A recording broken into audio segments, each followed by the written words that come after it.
नमस्कार। जगत गुरु भगवान श्री कृष्ण जी के चरणों में कृतज्ञता पूर्वक वंदन करता हूँ। सनातन संस्था एवं हिंदू जनजागृति समिति की ओर से धर्म संवाद के इस विशेष कार्यक्रम में मैं कार्तिक सालुंके आप सभी का हार्दिक स्वागत करता हूँ। धर्म संवाद के इस कार्यक्रम में हमें धर्म विज्ञान यह नई मालिका हमने शुरू की है और इसमें हमने हमारे धर्म के ऊपर जो जानकारी है उसके बारे में हमने समझ कर लिया। इसमें वैज्ञानिक परिभाषा में अगर देखा जाए तो धर्म क्या है यह हमने समझ कर लिया। धर्म के ऊपर किस प्रकार से आघात हुए, हमें हमारे धर्म से, हमारी शिक्षा व्यवस्था से, हमारे गुरुकुलों को किस प्रकार से नष्ट कर दिया गया, ये हमने समझ कर लिया। आज हम हमारे प्राचीन भारतीय विज्ञान में किस प्रकार की उपलब्धियां है, ये आज हम जानकर लेने वाले हैं। हमारे साथ आज यहाँ पर हिंदू जनजागृति समिति के राष्ट्रीय मार्गदर्शक सद्गुरु डॉक्टर चारुदत्त पिंगले जी उपस्थित है। नमस्कार सद्गुरु डॉक्टर पिंगले जी। नमस्कार कार्तिक।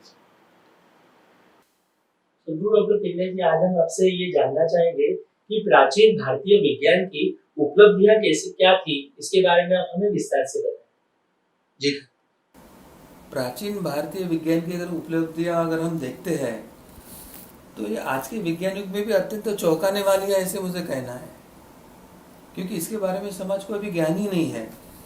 और विशेषकर आज के युवकों को अगर यह जान लेते हैं यह ज्ञान, तो प्राचीन इतिहास के विषय में उनके मन में निश्चित अभिमान जागृत होगा।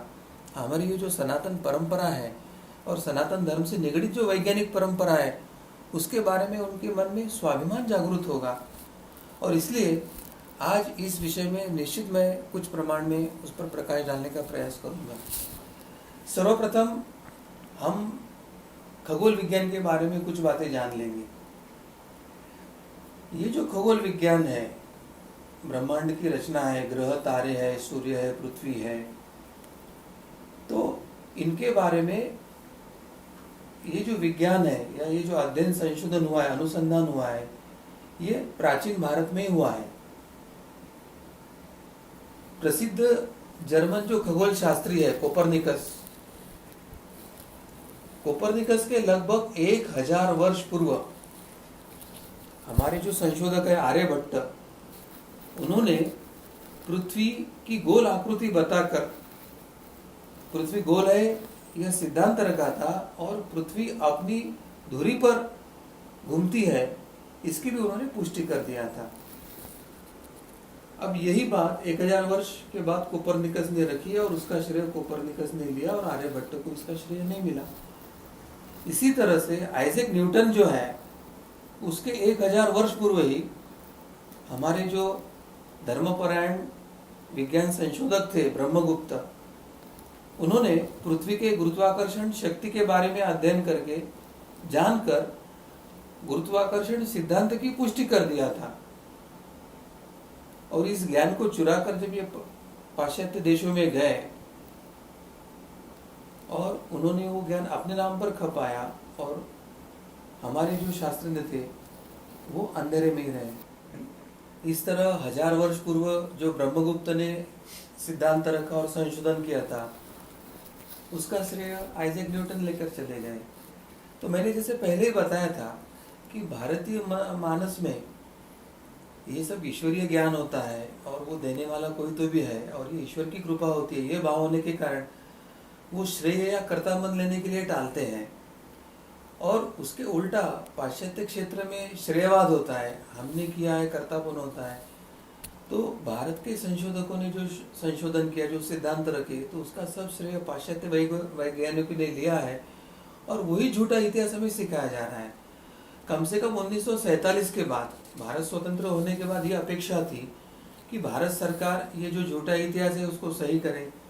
ये सिद्धांत आर्यभट्ट ने कैसे रखा है, यह सिद्धांत भारतीय ज्ञान परंपरा में भारतीय वैज्ञानिकों ने कैसे रखा था, उसका इतिहास देखकर और उसका श्रेय कैसे अंग्रेजों ने लाटा है। क्योंकि जब जो जगदीश चंद्र बसु ने वनस्पति में ही संवेदना होती है और वनस्पति मनुष्य प्रेम करने वाला मनुष्य पास में है तो वो अच्छी संवेदना व्यक्त करता है और उसको फूल तोड़ने वाला, कष्ट देने वाला व्यक्ति जब पास में आता है तो वो उस समय अपना गुस्सा व्यक्त करता है। ये संविधान और रिकॉर्ड करके उन्होंने संशोधन भेजा था। तो संशोधन को मान्यता देने वाले लोग पाश्चात्य जगत में बैठे थे, तो उस समय वही संशोधन लेके दूसरे व्यक्ति ने वो अपने नाम पर लिया और पाश्चात्य लोगों ने वो संशोधन उनके नाम पर लिख दिया और बाद में जगदीश चंद्र बोस के पेपर को उन्होंने एक्सेप्ट किया। तो इस तरह का तो श्रेयवाद तो हमें ये 19वीं और 20वीं शताब्दी में भी वो हो रहा है, वो हमने प्रत्यक्ष अनुभव किया है। तो इतने हजार वर्ष पूर्व के हमारे वैज्ञानिक जो प्रसिद्धि परामुख थे, जिनको श्रेयवाद का कोई गंध नहीं था, तो उनका श्रेय तो वो देना अंग्रेज संभव ही नहीं था। तो ये षड्यंत्र की झूठी बातें उजागर कर ये श्रेय और सच्चा इतिहास भारत के नागरिकों के सामने रखने की आवश्यकता थी, और जिसमें ये भारत सरकार कम पड़ा। गोरे अंग्रेज गए और काले अंग्रेजों ने गोरे अंग्रेजों की ही नीति शुरू रखी, और ये काले अंग्रेज स्वतंत्रता के बाद उन्होंने जो देश का नुकसान किया है वो कभी भरने वाला नहीं है, ऐसे मुझे लगता है। सदगुरु डॉक्टर पिंगले जी, आपने हमें खगोल विज्ञान के बारे में संक्षिप्त में बताया, परंतु चंद्र ग्रहण और सूर्य ग्रहण के संदर्भ में हमारे जो ऋषि मुनि, जो वैज्ञानिक थे, उनकी क्या दृष्टि थी, इसके बारे में आप हमें बताएं। निश्चित कार्तिक जी, यानी हमारे जो ऋषि मुनि थे, इनकी कृतज्ञता जितना व्यक्त करे उतना कम है। और सच्चे मायने में वो कैसे संशोधक थे, वो कैसे वैज्ञानिक थे, उनका अनुसंधान किस प्रकार का था, वो चंद्र ग्रहण और सूर्य ग्रहण के ज्ञान से हमें थोड़ा सा पता चल सकता है। मूलतः जो भारत का ये जो खगोल विज्ञान है, उसका जो उद्भव हुआ है वो वेदों से ही हुआ है, ऐसे प्रत्यक्ष प्रमाण हमें मिलते हैं। और वैदिक कालीन परिस्थिति से ही हमारा जो भारतीय समाज था, हमारे भारतीय व्यक्ति थे, वे अत्यंत धर्मपरायण हुआ करते थे। और अपने जो यज्ञ तथा अन्य जो धार्मिक अनुष्ठान थे, वो कौन सी ग्रह स्थिति है, कौन से ग्रह स्थिति में शुभ काल होता है, कौन से स्थिति में अशुभ काल होता है, या शुभ लग्न इत्यादि देखकर वो उसका पूरा नियोजन किया करते थे। और शुभ लग्न स्थिति क्या है, यह जानने के लिए उन्होंने ये खगोल विज्ञान का जो है विकास उस समय किया था। अब वैदिक जो आर्य थे, वो इतने अनुसंधान के वृत्ति के थे, इतने शोध वृत्ति के थे कि उन्हें सूर्य की उत्तरायण में क्या गति होती है और दक्षिणायन में क्या गति होती है, उससे वो पूर्णतः परिचित थे। और वो शोध कार्य था, अनुसंधान का कार्य था, वो इतना अधिक मात्रा में हुआ कि वैदिक काल में ही खगोल विज्ञान के नाम से, खगोल विज्ञान के संदर्भ में एक वेदांग ज्योतिष के नाम से एक बड़े ग्रंथ की निर्मित हुई थी। और इस ग्रंथ की जो रचना है, वो लगध नामक एक जो ऋषि थे, जो सही मायने में वैज्ञानिक थे, उन्होंने ईसा के लगभग 100 वर्ष पूर्व ही वो लिखकर रखी थी। महाभारत में भी खगोल विज्ञान से संबंधित कुछ जानकारियां हमें स्पष्टता से मिलती है। उससे हम यह समझ सकते हैं कि उस समय भी हमारा खगोल विज्ञान अत्यंत प्रगत अवस्था में था। महाभारत में, और उसमें भी महाभारत के युद्ध काल में सूर्य ग्रहण तथा चंद्र ग्रहण की स्पष्टता से चर्चा हमें मिलती है। यानी जब जयद्रथ का वध हुआ, उस दिन एक पूर्ण सूर्य ग्रहण था और उस समय पूर्ण अंधार होकर रात्रि का दिन अस्त हो गया, ऐसे समय दिखा था। और उस समय जब वो असावधान होकर सब बाहर आए थे, उस समय अर्जुन ने जयद्रथ का वध किया था। और उस समय ये कृष्ण को ज्ञान होने के कारण कृष्ण ने अर्जुन को कहा था कि अर्जुन ये देख, ये सूर्य है और ये जयद्रथ है। तो इस प्रकार के स्पष्ट कुछ प्रमाण हमें महाभारत में भी मिलते हैं। इस काल के लोगों में इतना प्रगल्भ ज्ञान था कि ग्रहण यानी सूर्य ग्रहण केवल अमावस्या को ही लगता है और चंद्र ग्रहण केवल पूर्णिमा को ही लग सकता है, ये ज्ञान उनको पूर्णता से था। और ग्रहों के संदर्भ में क्या सतर्कता बरतनी है, क्या करना है, क्या नहीं करना है, इसके संदर्भ में भी उनको पूर्ण ज्ञान था। तो मूलतः वेदांग ज्योतिष के बाद लगभग सहस्त्र वर्षों तक खगोल विज्ञान का अन्य कोई ग्रंथ निर्माण नहीं हुआ ऐसे दिखाई देता है। उसका कारण यही है कि उस समय जो अनुसंधान हुआ था, शोध हुआ था, वो अत्यंत उस समय के लिए उपयुक्त था। अब दूसरी महत्व की जो बात मैं बताना चाहता हूं कि पृथ्वी गोल है, ये सर्वप्रथम बताने वाले हमारे जो वैज्ञानिक ऋषि थे, उनका नाम था आर्यभट्ट। 5वीं शताब्दी में आर्यभट्ट ने सर्वप्रथम लोगों को बताया था कि पृथ्वी गोल है और वो अपनी धुरी पर ही चक्कर लगाती है। यानी सूर्य के बाजू में उसका भ्रमण और स्वयं की धुरी पर उसका चक्कर लगाना, ये दोनों पृथ्वी की गति का ज्ञान हमारे जो ऋषि मुनि जो वैज्ञानिक थे उनको था। उन्होंने पृथ्वी का आकार, गति और परिधि, इसका भी उस समय अनुमान लगा के स्पष्ट उन्होंने कुछ गणितीय कैलकुलेशन सामने रखे थे। आर्यभट्ट ने सूर्य और चंद्र ग्रहणों के सही कारणों का पता लगा था और उनके अनुसार चंद्रमा और पृथ्वी की परछाई पड़ने से ग्रहण लगता है। आर्यभट्ट ने चंद्र में अपना प्रकाश नहीं, तो वो सूर्य के प्रकाश से प्रकाशित होता है। इसका मतलब चंद्र स्वयं प्रकाशित नहीं, परप्रकाशित है और सूर्य से जो ऊर्जा ग्रहण करता है, प्रकाश ग्रहण करता है, वो परावर्तित करता है। यह स्पष्टता से उसने प्रतिपादित किया था। और उस समय जो एक समाज में एक धारणा थी कि राहु या केतु के ग्रस्त होने से सूर्य या चंद्र को ग्रहण लगता है, इसका खंडन करते हुए सूर्य, पृथ्वी और चंद्र की स्थिति में परछाई गिरने के कारण सूर्य या चंद्र ग्रहण लगता है, इसके बारे में उन्होंने जो सही वैज्ञानिक सिद्धांत था उसको उस समय उन्होंने प्रतिपादित किया था।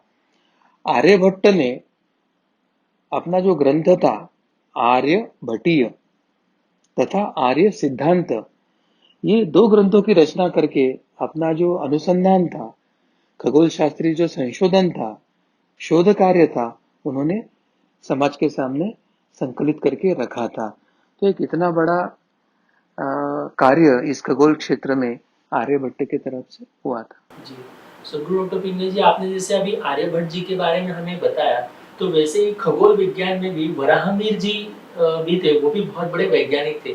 उन्होंने किस प्रकार से हमें शोध कार्य किया, तो इसके बारे में भी आप हमें अवगत करवाएं। हमारे ऋषि मुनि ये वैज्ञानिक ही थे, उसका दूसरा प्रमाण है वराहमिहिर। ये ऋषि तुल्य जो व्यक्तिमत्व है, इन्होंने खगोल शास्त्र में एक अपना बड़ा योगदान दिया है।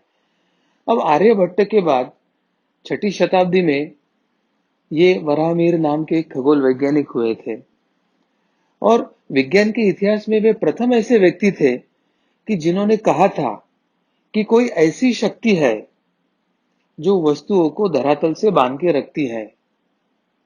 यानी ये जो पृथ्वी है और ये जो धरा है, तो ऐसी एक शक्ति है कि जो वातावरण में होने वाली किसी भी चीज को वो धरातल से बांध के रखती है। और उसी शक्ति को आज की परिभाषा में गुरुत्वाकर्षण शक्ति का संबोधन दिया गया है। वराहमिहिर का यह कहना था कि पृथ्वी गोल है, जिसके धरातल पर पहाड़, नदियां, पेड़ पौधे आदि फैले हुए हैं। और पंच सिद्धांतिका और सूर्य सिद्धांत, इस संबंध में उन्होंने जो अपने अनुसंधान या शोध कार्य के लिए पूरे ग्रंथ लिखकर जो ग्रंथ निर्मित किया है, इसके अतिरिक्त वराहमिहिर ने बृहद संहिता तथा बृहद जातक इस नाम के भी ग्रंथ लेखन करके उन्होंने अपना जो ज्ञान था वो समाज के सामने रखकर खुला किया था। तो इस प्रकार वराहमिहिर का एक बड़ा योगदान इस खगोल शास्त्र में था। मगर इसके साथ एक ब्रह्मगुप्त नाम के भी एक ऋषि थे, जो स्वयं एक वैज्ञानिक थे। उन्होंने भी एक बड़ा योगदान खगोल शास्त्र में दिया था। इसके बाद भारतीय खगोल विज्ञान में ब्रह्मगुप्त ने एक काफी बड़ा योगदान दिया है और इसका कार्यकाल था वो 7वीं शताब्दी में माना गया है। वे खगोल विज्ञान से संबंधित जो गणनाओं थी, उसमें जो बीजगणित का जो प्रयोग था वो कैसे करना है, या वो करने वाले पहले व्यक्ति थे, ऐसे हम कह सकते थे। तो खगोल विज्ञान में बीजगणित का प्रयोग करने वाले ये पहले महान गणितज्ञ थे, ये हमें समझकर लेने की आवश्यकता है। इन्होंने जो लेखन किया अपना शोध कार्य अनुसंधान के संदर्भ में, वो प्रमुख ग्रंथ का नाम है ब्रह्मगुप्त सिद्धांत। और इसके अतिरिक्त उन्होंने अपने जीवन में अंतिम कालावधि में ब्रह्म एक खंड खाद्य नामक ग्रंथ भी लिखा है। इन्होंने अपने ग्रंथों में विभिन्न ग्रहों की गति और स्थिति, उनका उदय और अस्त तथा ग्रहों की युति तथा सूर्य ग्रहण की गणना इत्यादि करने की अनेक विधियां अपने इस ग्रंथ में वर्णित किया है। तो ब्रह्मगुप्त का भी खगोल शास्त्र में कितना बड़ा योगदान है, ये उनके इस कार्य से हमें पता चलता है। तो वराहमिहिर और ब्रह्मगुप्त के ऐसे कुछ इस क्षेत्र का योगदान है जो आपके सामने में रखना चाहता जी। सो गुरु डॉक्टर पिंगले जी, आपने जैसे अभी वराहमिहिर जी के बारे में बताया या फिर जो वैज्ञानिक ब्रह्मगुप्त जी थे, तो उनके बारे में हमने यहाँ पर बताया।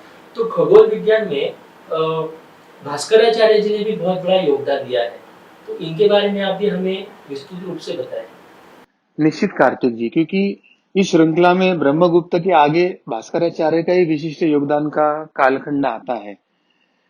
इनका जो कालखंड है वो 12वीं शताब्दी के आसपास का था, और सबसे महत्व का था कि भास्कराचार्य वे स्वयं गणित के प्रकांड पंडित थे, और खगोलविद के रूप में भी भास्कराचार्य ने अपना जो एक तात्कालिक गति की अवधारणा उस समय समाज के सामने रखी थी, उसके लिए उनको राजमान्यता, समाज मान्यता उस समय मिली थी। इससे उनके संशोधन से क्या लाभ हुआ, तो खगोल वैज्ञानिकों को ग्रहों की गति का सही ज्ञान जो है, ये तात्कालिक गति की अवधारणा के कार्य के कारण समाज को पता चली है। उन्होंने 17वीं शताब्दी में जो जन्मे आइजैक न्यूटन है, उसके लगभग 500 वर्ष पूर्व ही गुरुत्वाकर्षण का सिद्धांत प्रतिपादित किया था, और उसका श्रेय उनको मिला नहीं, मगर उनके इस गुरुत्वाकर्षण के सिद्धांत का श्रेय प्रत्यक्ष में 500 वर्ष के बाद आइजैक न्यूटन के नाम के व्यक्ति को मिला है। तो ये संक्षेप में भास्कराचार्य की जीवनी के संदर्भ में है। अब भास्कराचार्य ने जो गुरुत्वाकर्षण का जो नियम बताया है, उसको नियम को जानकर उन्होंने विस्तार से उसके ऊपर लेखन किया है, और वो जो लेखन उन्होंने ग्रंथ के माध्यम से जो समाज के सामने रखा है, उसको सिद्धांत शिरोमणि इस नाम के ग्रंथ में उन्होंने प्रतिपादित किया था। इस ग्रंथ का अनेक विदेशी भाषाओं में भाषांतरण हुआ, अनुवाद हुआ, और बाद में ये जो है सिद्धांत यूरोप में प्रचारित हुआ। गुरुत्वाकर्षण के नियम के संबंध में भास्कराचार्य जी ने क्या लिखा है, वो हमें समझ लेने की आवश्यकता है। वे लिखते हैं कि पृथ्वी अपने आकाश का, यानी उसके आजू बाजू में जो वातावरण है, तो अपने आकाश का जो पदार्थ है वो स्वशक्ति से अपनी ओर खींच लेती है,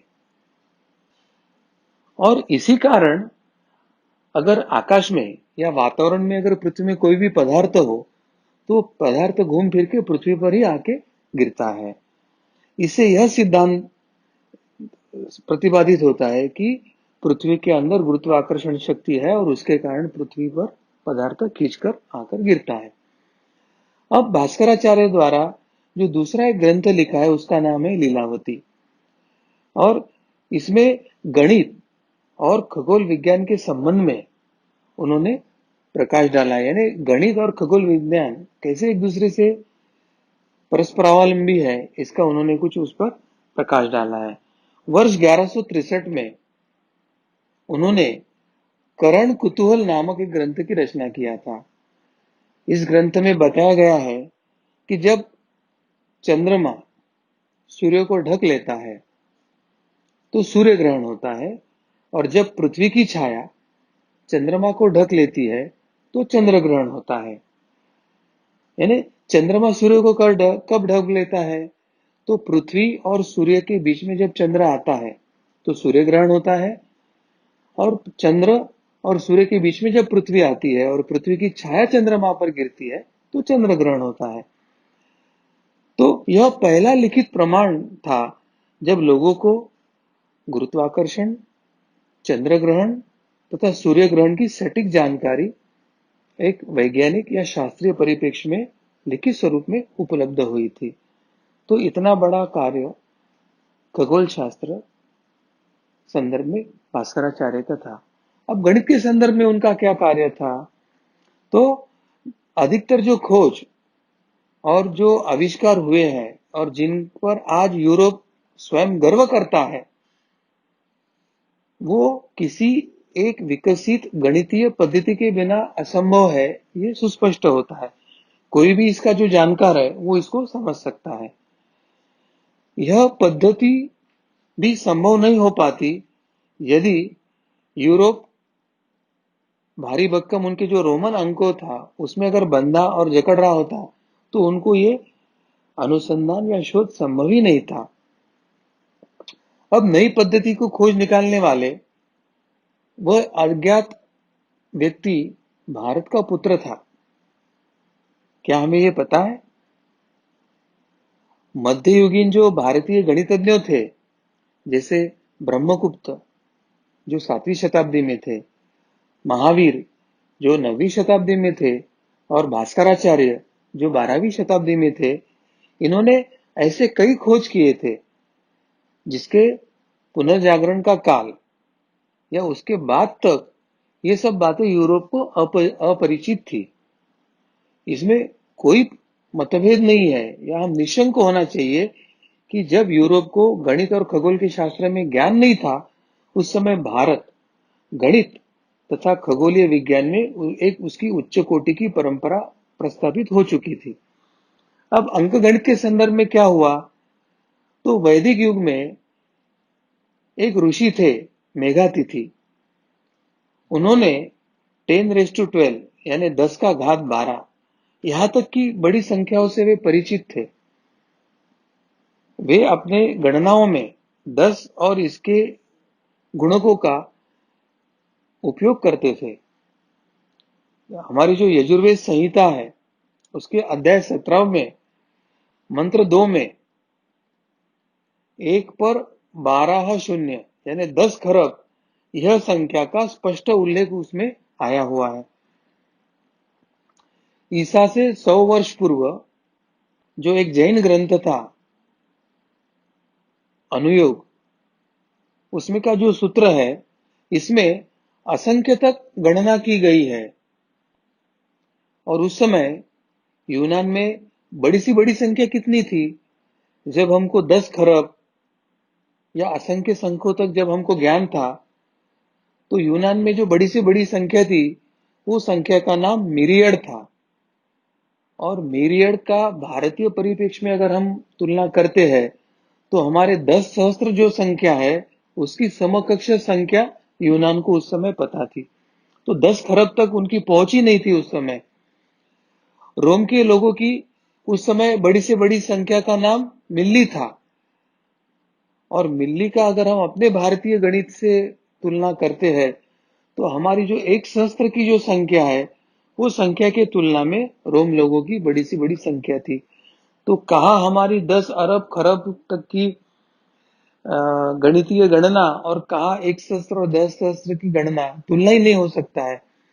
तो हमारी गणित की परंपरा कितनी श्रेष्ठ और कितनी पुरातन है ये हमें समझ में आता है। अब जो शून्य है, शून्य का उपयोग पिंगल नामक जो ऋषि थे उन्होंने अपने छंद सूत्र में ईसा के 200 वर्ष पूर्व ही किया है, लिखित स्वरूप में किया है। और इसके बाद तो शून्य का उपयोग अनेक ग्रंथों में बाद में शुरू हुआ, मगर उसके प्रणेता तो पिंगल के छंद सूत्र से ही शुरू हुआ था।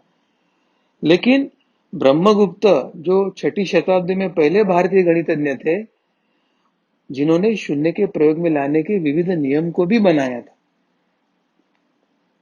तो बीज गणित के संदर्भ में हमारा जो भारतीय परंपरा का जो ज्ञान और अनुसंधान था वो इतना प्रगल्भ था। तो अगर हमारे गणित को एक परिपक्व युवक के जैसे अगर हम देखते हैं तो उस समय यूनान या रोम की जो गणित है वो छोटे छोटे शिशु, नवजात शिशु के जैसा जो है, उस तरह की तुलना हम कर सकते हैं। अब ज्यामिति के संदर्भ में हमारी क्या स्थिति थी? अगर हम हड़प्पा कालीन संस्कृति को अगर अध्ययन करते हैं तो ज्यामिति का जो ज्ञान है वो हड़प्पा कालीन लोगों में था, ये स्पष्ट प्रमाण हमें मिलते हैं। ईंटों की आकृति, भवनों की आकृति, सड़कों का समकोण या समकोण पर योग्य तरह से उसका काटना, ये सब इन बातों का द्योतक है कि उस काल के लोग ज्यामिति के संदर्भ में अत्यंत जानकारी रखते थे और उसका दैनंदिन जीवन में, नगर निर्माण में, भवन निर्माण में क्या उपयोग करना है, उसका प्रैक्टिकल एप्लीकेशन क्या था, वो सब जानते थे और प्रत्यक्ष वो क्रिया करके उसका व्यवहारिक जीवन में उपयोग करते थे। अब बौद्धायन जिसने रेखा गणित का ग्रंथ लिखा, ज्यामिति के संदर्भ में उन्होंने कुछ महत्वपूर्ण खोज किया था। वैदिक काल में जो आर्य थे वो यज्ञ के वेदियों को बनाने के लिए ज्यामिति के ज्ञान का परिपूर्ण उपयोग करते थे। यज्ञ कुंड कैसा चाहिए, उसका ऊपर का आकार कैसा चाहिए, उसका अंदर कितना वो कुंड अंदर तक जाना चाहिए और वो उसका अनुपात कैसे है, इस संबंध में उनका परिपूर्ण ज्ञान होता था। शुल्ब सूत्र या जो ज्यामिति और जिसको हम त्रिकोणमिति कहते हैं, वे वर्ग और आयत में बनने की उसमें पूर्ण विधि दी हुई है। शुल्ब सूत्र में जिसमें रेखा गणित, ज्यामिति या त्रिकोणमिति का समावेश है, इस शास्त्र में वर्ग तथा आयत बनाने की पूर्ण विधि वहां पर दी है। भुजा के संबंध को लेकर वर्ग के समान आयत या वर्ग के समान वृत्त आदि प्रश्नों पर भी इस ग्रंथ में पूर्णता विचार किया गया है। किसी त्रिकोण के बराबर वर्ग खींच ऐसा वर्ग बनाना जो किसी वर्ग का 2 गुणा, 3 गुणा अथवा 1/3 हो, ऐसे वर्ग बनाना जिसका क्षेत्रफल उपस्थित वर्ग के क्षेत्र के बराबर हो, इत्यादि सभी रीतियों का भी जो ज्ञान है या जानकारी है वो शुल्ब सूत्र में दी है। बौधायन भारत के प्राचीन गणितज्ञ थे और शुल्ब सूत्र तथा श्रौत सूत्र के वे रचिता थे। पाइथागोरस का जो सिद्धांत है, उस सिद्धांत के पूर्व ही बौधायन ने ज्यामिति में इस सूत्र की रचना करके रखी थी। आज विश्व में यूनानी ज्यामिति शास्त्री पाइथागोरस और यूक्लिड के सिद्धांत ही पढ़ाए जाते हैं, जबकि इसके जो प्रतिपादन करने वाले हैं वो बौधायन जो ऋषि है, हमारे जो शोधकर्ता है, जो वैज्ञानिक है, वो आज अंधेरे में है, प्रकाश में नहीं है।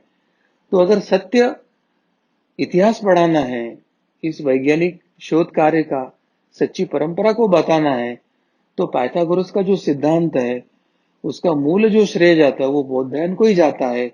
ये सबसे पहले भारतीय जनमानस को बताना आवश्यक है और उसके बाद समाज को बताना आवश्यक है।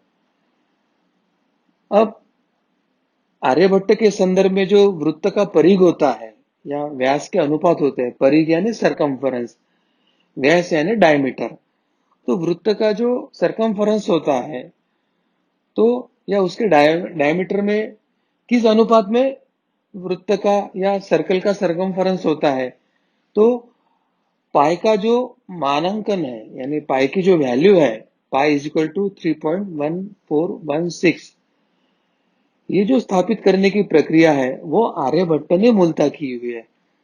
उन्होंने पहली बार कहा कि यह पाई का सन्निकट मान है। अब त्रिकोणमिति के संदर्भ में क्या बताया है, ट्रिग्नोमेट्री, त्रिकोणमिति के क्षेत्र में भारतीयों ने जो शोध कार्य या उन्होंने जो गणित में अनुसंधान किया है वो अत्यंत अनुपमेय और मौलिक है और सर्वप्रथम ये संशोधन करने वाले भारतीय ऋषि मुनि ही थे। इन्होंने जा, कोटिजा तथा उत्क्रमजा इनका आविष्कार किया है। वराहमिहिर कृत सूर्य सिद्धांत यानी जो छठी शताब्दी में लिखा गया ग्रंथ है, उसमें त्रिकोणमिति का जो विवरण है, ट्रिग्नोमेट्री का, उसका ज्ञान जो है यूरोप को ब्रिक्स के द्वारा 16वीं शताब्दी में मिला।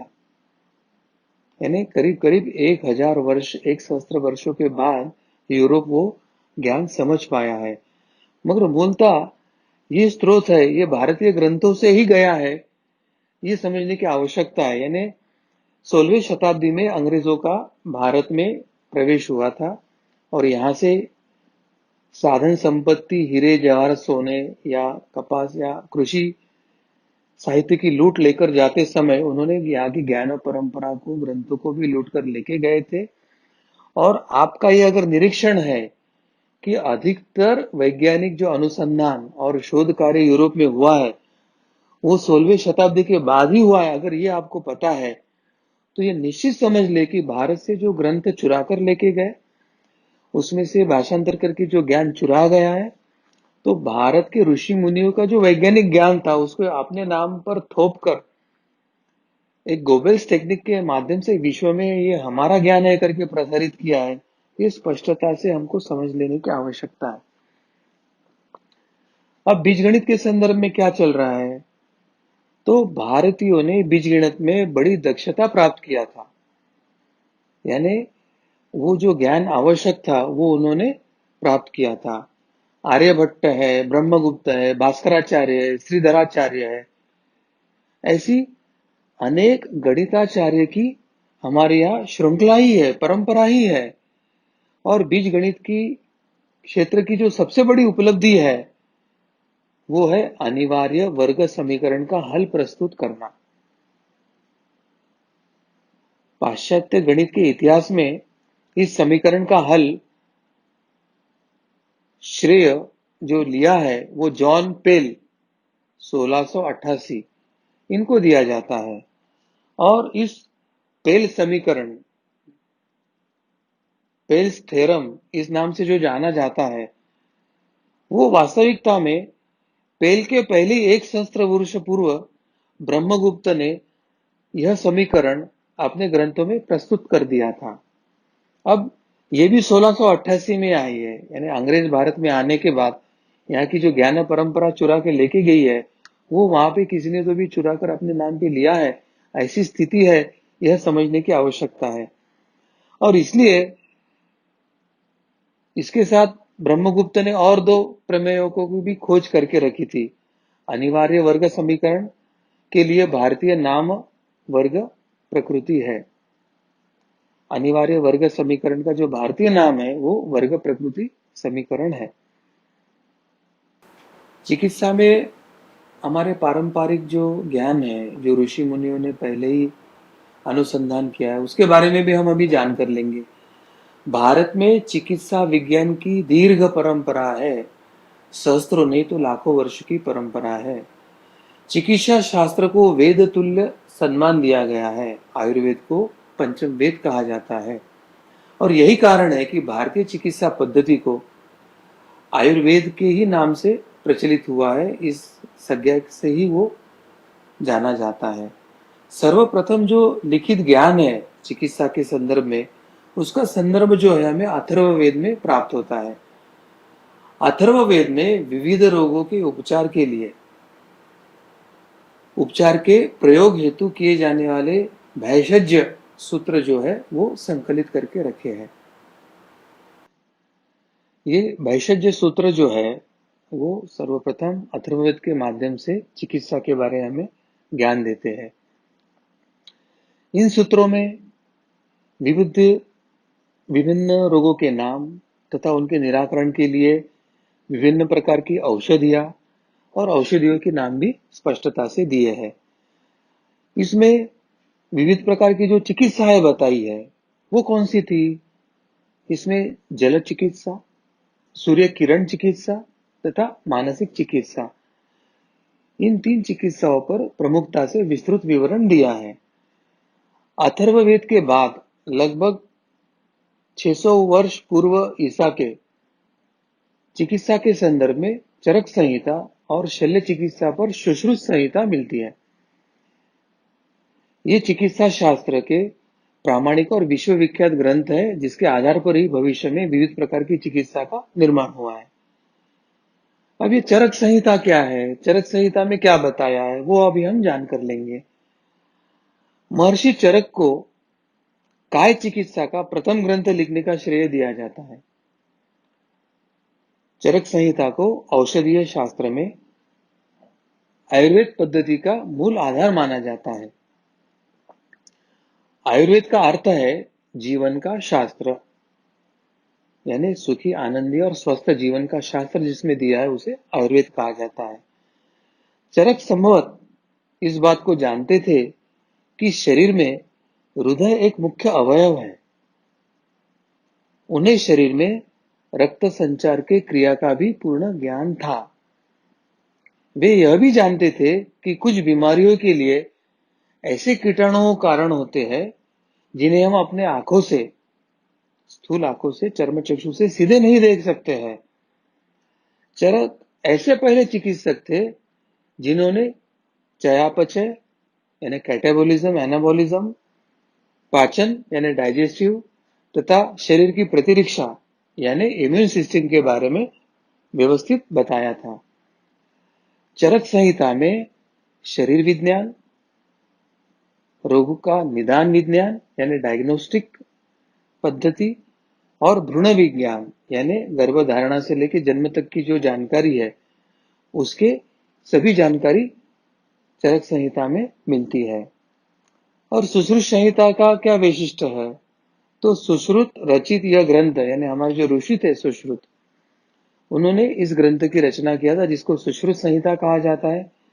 और ये ग्रंथ भारतीय शल्य चिकित्सा पद्धति यानी भारतीय पारंपरिक शल्य चिकित्सा जिसे हम ऑपरेशन कहते हैं, इसका यह एक विश्व विख्यात ग्रंथ है।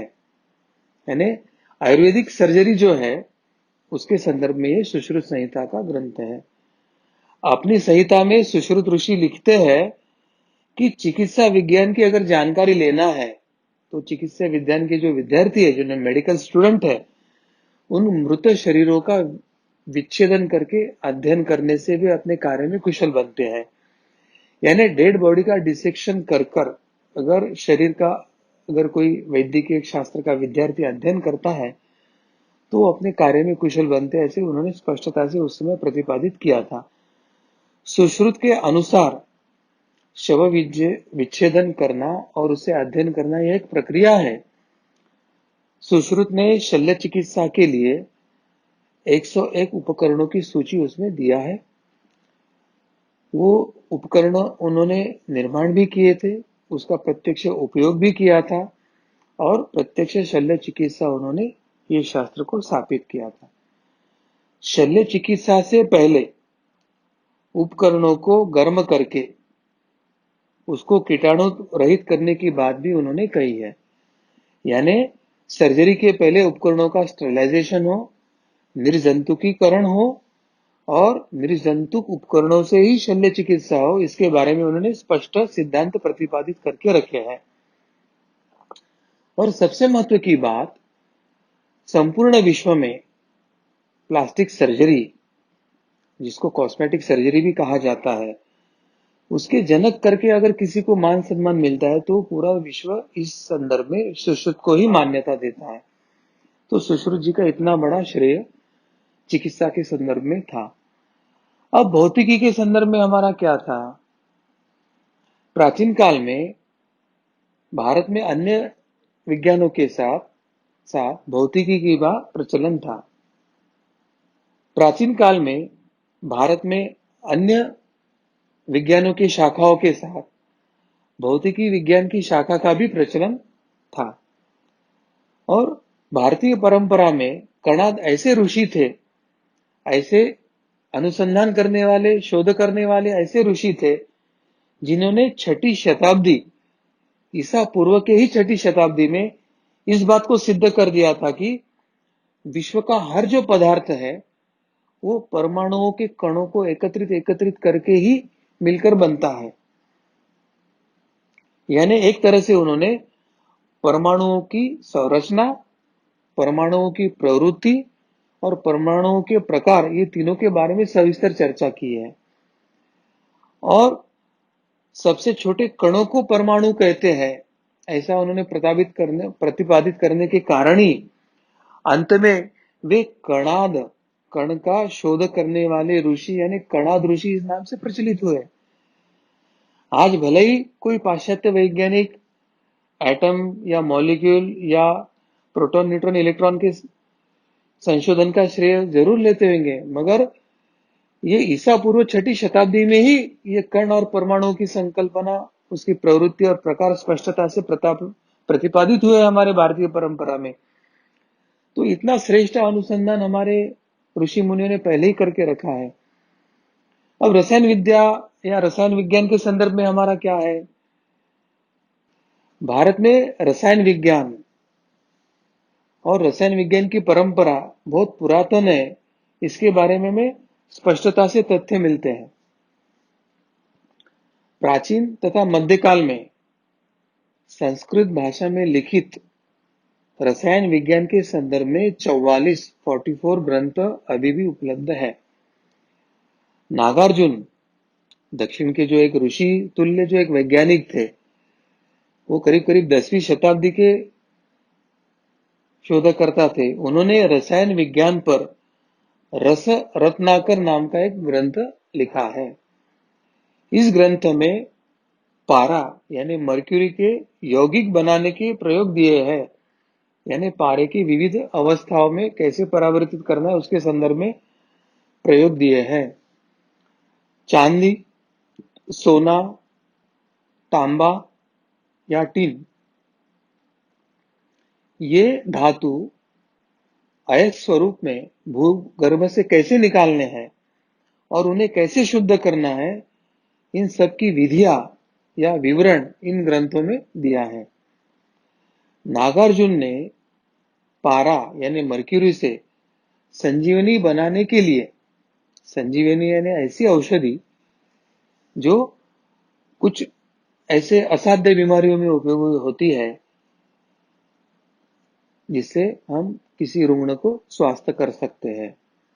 तो संजीवनी बनाने के लिए पशुओं तथा वनस्पति के तत्वों तथा कुछ आम्ल यानी एसिड तथा कुछ खनिज यानी कुछ एलिमेंट्स, इनका वे उपयोग करते थे। वनस्पति से निर्मित जो तेजाब है, जिसको हम हाइड्रोक्लोरिक एसिड कहते हैं, तो तेजाब में हीरे, धातु तथा मोती वे गला लेते थे, यानी वो ज्ञान उनके पास पहले से ही था। नागार्जुन ने जो रसायन विज्ञान में काम आने वाले जो उपकरण है, उसके बारे में भी उन्होंने विवरण दिया है। इसका मतलब रसायन विज्ञान में कौन से धातु, कौन से आम्ल के लिए कौन से उपकरण बनाना चाहिए, वो उन्होंने उपकरण केवल बनाए नहीं, उसका उपयोग किया और उसका विवरण समाज के सामने रखा है। और उन्होंने इस औषधि रसायन पर एक सिद्धयोग नाम के ग्रंथ की रचना भी किया है। यानी रसायन शास्त्र और औषधि रसायन, ये दोनों के संदर्भ में उनका कार्य था। और भारत में रसायन शास्त्रियों की जो पहली और दूसरी शताब्दी तक उन्होंने जो कई रासायनिक फॉर्मूलों का उन्होंने खोज लिया था, तो ये हमारी पुरातन और मध्यकालीन जो रसायन शास्त्र के अनुसंधान की जो परंपरा है, तो ये जो फॉर्मूला खोज के निकाले हैं, तो हम ये देख सकते हैं कि यह हमारी परंपरा बड़ी पुरातन है, उसका प्रत्यक्ष व्यवहारिक जीवन में उपयोग हो रहा था। और कई वर्षों के बाद, हमारे संशोधन के अनुसंधान के कई वर्षों के बाद, 16वीं शताब्दी के बाद यूरोप में आधुनिक विज्ञान का संशोधन होकर प्रचलन होना शुरू हुआ है। तो एक तरह से हमारे यहाँ से जो लूट हुई है भारत में, उस लूट में हमारे ग्रंथों की और ज्ञान की जो लूट किया है यूरोप ने, और हमारा जो शोध कार्य था वो अपने नाम पर चुराकर प्रकाशित करने की जो एक प्रक्रिया हुई है, तो उसको समझकर अपना ही ज्ञान और ये परंपरा पहले अपने ही इतिहास और अभ्यासक्रम में सिखाना हमें आवश्यक है। हमारे मन में जो न्यूनता या एक इंफीरियरिटी कॉम्प्लेक्स आया है उसको दूर करने की आवश्यकता है। प्रसिद्धि परामुख होने के कारण, हमने श्रेयवाद से दूर रहने के कारण हमारे ऋषि मुनियों ने कभी उसका श्रेय लेने का प्रयास नहीं किया था, जो यूरोप ने अपने नाम पर खपाकर उसका एक श्रेय लेने का प्रयास किया है।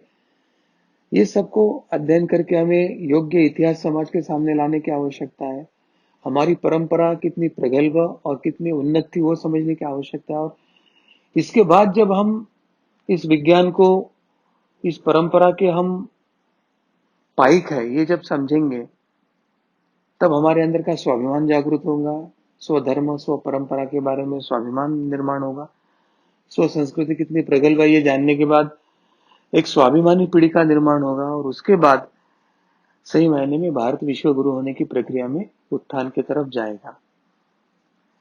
तो ये सब विषय अभ्यासक्रम में लाने के लिए हमको एकत्रित, संगठित होकर प्रयास करने की आवश्यकता है। इसके लिए हमें एक अभियान चलाकर, जागृति अभियान कर सरकार पर दबाव बनाने की आवश्यकता है। हम सब एकत्रित होकर इस अभियान में अभी जुटने की आवश्यकता है।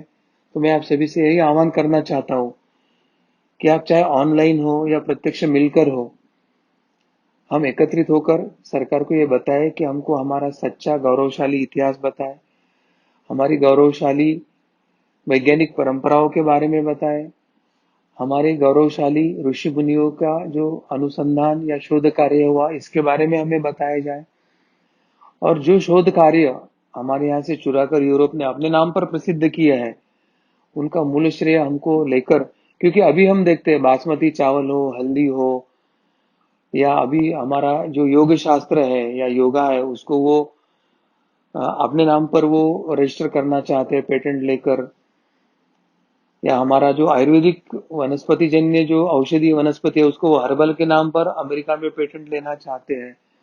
तो उनका वर्तमान में भी ये श्रेय लेने की उनकी जो ये चल रही है गलत कार्य, तो हमको अभी से नहीं तो 2, 3, 4 हजार वर्ष पूर्व से ये सब शुद्धिकरण करने की आवश्यकता है। तो इसको हम एक साथ मिलकर किसी अभियान में हम आगे निकले, ऐसे मुझे लगता है कार्तिक जी। सदगुरु डॉक्टर पिंगले जी ने अभी जो मार्गदर्शन हमें किया, तो इससे हमें ये बात तो ध्यान में आई है कि चाहे वो रसायन शास्त्र हो, चाहे वो चिकित्सा क्षेत्र हो, चाहे वो गणित हो, अंक गणित हो, या कोई भी क्षेत्र हो, ये सभी ज्ञान जो है वो भारतीय परंपरा से हमारे जो ऋषि तुल्य जो वैज्ञानिक हुए हैं उन्होंने इसका निर्माण किया है, और वो आज पाश्चात्यों के लोगों के माध्यम से हमारे सामने प्रस्तुत किया जा रहा है। तो ये किस प्रकार का ये गलत प्रक्रिया हुई है, तो ये आज हमें समझ कर आया।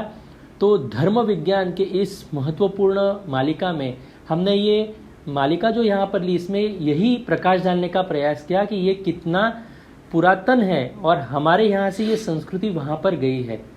तो इसका हम सभी अध्ययन करेंगे। यह विषय सुनते समय यदि आपके मन में कुछ शंका निर्माण हुई हो तो आप अवश्य अपने कमेंट बॉक्स पर इसे दे सकते हैं। आपकी शंकाओं का समाधान हम पूर्ण रूप से करने का प्रयास करेंगे।